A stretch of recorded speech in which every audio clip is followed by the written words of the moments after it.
Hello everyone, this is Dawn over at Plot Chronicles.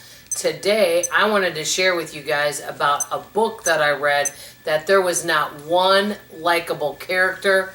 Let's get started and talk about it. And I like this particular author, but I wasn't a fan of this book. It's called Unforgivable by Natalie Borelli. I'm going to give you a brief overview. I listened to it as an audiobook, and you might be like, well, why do you finish listening?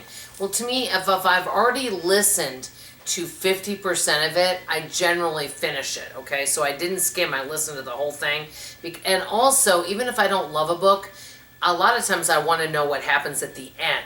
And it's really a challenge to go search and find out what happens, because if you look up videos on things, a lot of times there's no spoilers. And so, you know what? I just listened through the entire thing. But I want to mention this. There was not one likable character. None of the characters were quality people at all.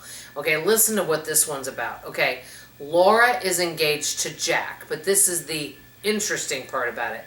Jack is still married to a woman named Bronwyn, who is overseas with her boyfriend, okay? And her and Jack break up. You kind of find out later on why they break up, but Bronwyn wants to come back. So Bronwyn leaves and I guess abandons her daughter, Charlie. Even her daughter is not that likable. This little girl named Charlie, she's kind of whiny. And I'll be honest, she's not that likable. But Bronwyn comes back into town and wants to stay with them, okay? And she has all these demands. So Bronwyn and Laura used to be friends years ago. We find that out in the story.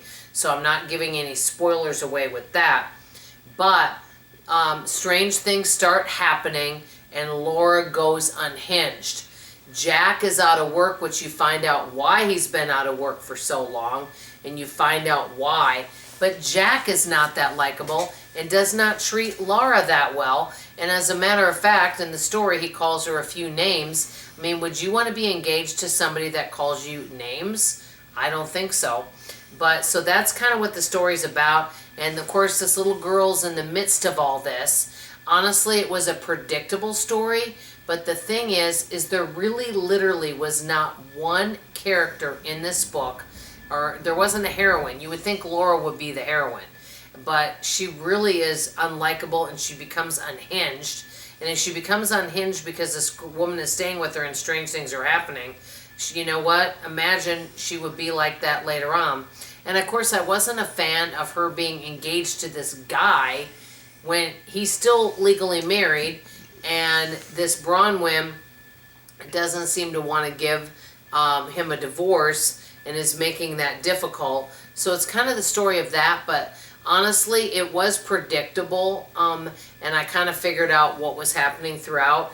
I thought it was an okay book, I guess. I would probably give it a C-, but I have to tell you, I like all the other books I've read with Natalie Borelli. I just wasn't a fan of this, and the main reason why that I wasn't a fan is because none of the characters had any pleasant attributes. You weren't rooting for anyone. That's number one. And number two, it was predictable, and I kind of figured out what was going on. So, have you read any of Natalie Borelli's books? I'd love to hear about it in the comments below. That's all I have to say. Love you, appreciate you, and hope you come back for tomorrow's video. Bye, everybody.